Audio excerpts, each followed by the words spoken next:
ಕೃಷ್ಣ ಪರಮಾತ್ಮ ಕಲಿಯುಗದಲ್ಲಿ ನಾನು ಬರುವುದಿಲ್ಲ ಅಂತ ಹೇಳಿದ್ದಾನೆ. ನನ್ನ ಅವತಾರ ಇಲ್ಲ ಕಲಿಯುಗದಲ್ಲಿ ಅಂತ ಹೇಳಿದ್ದಾನೆ. ಆದ್ರೆ ಅವನು ಹೇಳಿರುವಂತದ್ದು ಒಂದೇ, ಸಂಘೇ ಶಕ್ತಿ ಕಲವಯುಗೆ, ನಾನು ಬರ್ತೇನೆ ಮಾತ್ರ. ಹೇಗೆ ಬರ್ತೇನೆ ಅಂದ್ರೆ, ನೀವು ಸಂಘಟಿತರಾಗಿದ್ರೆ ಆ ಸಂಘಟನೆಯ ರೂಪದಲ್ಲಿ ನಾನು ಬರ್ತೇನೆ ಅಂತ ಹೇಳಿದ್ದಾನೆ. ಸಂಘಟನೆ ಇಲ್ಲದೆ ನಾವು ನಮ್ಮಷ್ಟಕ್ಕೆ ಜಗಳ ಮಾಡ್ತಾ ದೂರ ದೂರ ಇರ್ತಾ ದೇವರು ಬಂದು ನಮ್ಮನ್ನು ಕಾಪಾಡಬೇಕು ಅಂತ ನಾವು ಕಾಯ್ತಾ ಇದ್ರೆ ಆ ದೇವರು ನಮ್ಮಲ್ಲಿಗೆ ಬರಲ್ಲ. ದೇವರು ಬರಬೇಕಿದ್ರೆ ನಾವು ಸಂಘಟಿತರಾಗಬೇಕು. ಸಂಘಟಿತ ಸಮಾಜವಾದ್ರೆ ಆ ದೇವರ ಆಶೀರ್ವಾದ ನಮ್ಮಲ್ಲಿ ಯಾವತ್ತೂ ಇರುತ್ತೆ. ಅದನ್ನು ನಾವಿವತ್ತು ಮಾಡಬೇಕಾಗಿದೆ. ಅದಕ್ಕಾಗಿ ಸಾಮರಸ್ಯದ ಕೆಲಸವನ್ನು ನಾವು ಮಾಡಬೇಕೆನ್ನುವಂತ ಕರೆಯನ್ನ ಈ ಸಲ ಸಂಘದ 100 ವರ್ಷದ ಹಿನ್ನೆಲೆಯಲ್ಲಿ ಪರಮ ಪೂಜನೀಯ ಸರಸಂಘ ಚಾಲಕರು ಕೊಟ್ಟಿದ್ದಾರೆ. ಸಾಮರಸ್ಯ ಅಂದ್ರೆ ಜಾತೀಯತೆಯನ್ನು ದೂರ ಮಾಡುವಂಥದ್ದು. ಆ ಕೆಲಸ ಇವತ್ತಿಲ್ಲಿ ಆಗಿದೆ. ಹಿಂದವ ಸೋದರ ಸರ್ವೇ ನ ಹಿಂದೋ ಪತಿತೋ ಭವೇತ್, ಇದು ಪೂಜ್ಯ ಸಂತರುಗಳ ದೊಡ್ಡ ವೇದಿಕೆಯಲ್ಲಿ ಹಿಂದೂ ಸಮಾಜಕ್ಕೆ ಕರೆ ಕೊಟ್ಟಿರುವಂಥದ್ದು.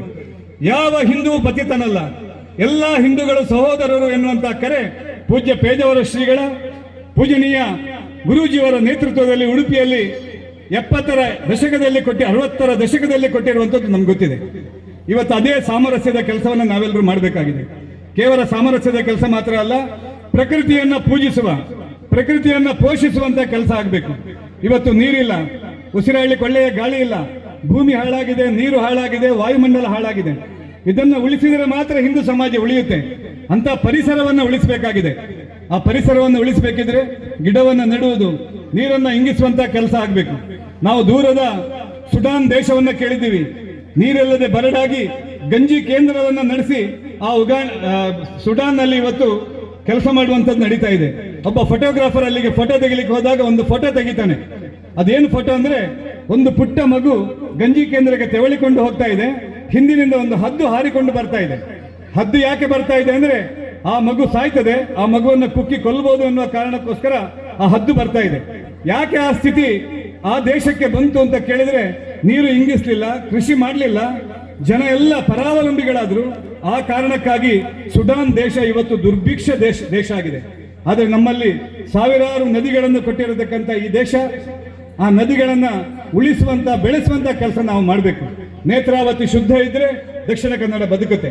ಕಾವೇರಿ ಶುದ್ಧ ಇದ್ರೆ ಕೊಡಗು, ಮೈಸೂರು, ಆ ಭಾಗ, ಬೆಂಗಳೂರಿನ ಜನತೆ ಬದುಕ್ತಾರೆ. ಇಂತಹ ನೀರನ್ನ, ನದಿಗಳನ್ನ, ಜಲ ಮೂಲಗಳನ್ನ ಉಳಿಸುವಂತ ಕೆಲಸ ಆಗ್ತಾ ಇದೆಯಾ? ಗಿಡಗಳನ್ನ ಬೆಳೆಸುವ ಕೆಲಸ ಆಗ್ತಾ ಇದೆಯಾ?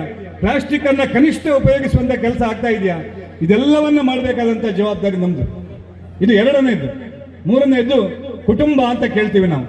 ಸಾಂಸ್ಕೃತಿಕ ದಾಳಿ ನಮ್ಮ ಕುಟುಂಬಗಳ ಮೇಲೆ ಆಗ್ತಾ ಇದೆ.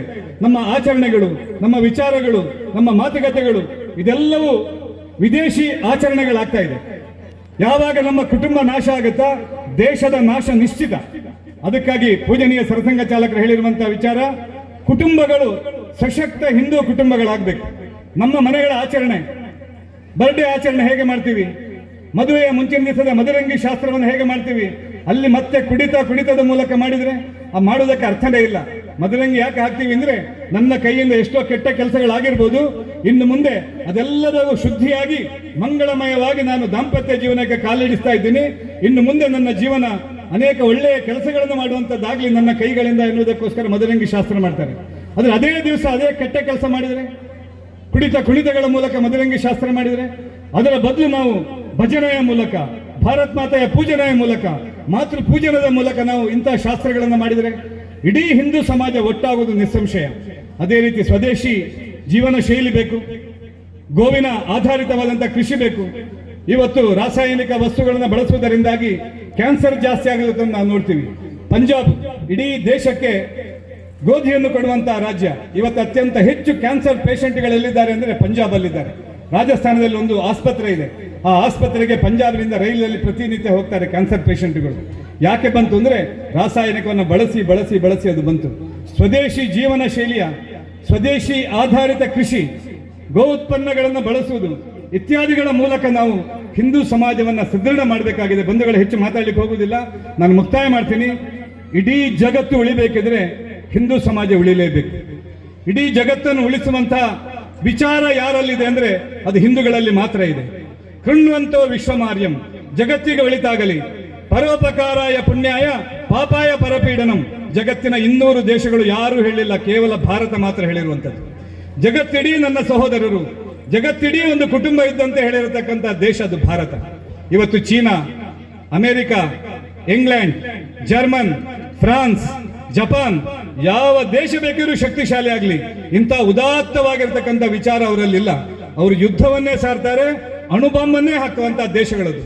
ಆದರೆ ಯಾವಾಗ ಭಾರತ ಸಶಕ್ತವಾಗುತ್ತೆ, ಹಿಂದೂ ಸಮಾಜ ಸಶಕ್ತವಾಗುತ್ತೆ, ಅಲ್ಲಿ ಯುದ್ಧಗಳಿರಲ್ಲ, ಭಯೋತ್ಪಾದನೆ ಇರಲ್ಲ.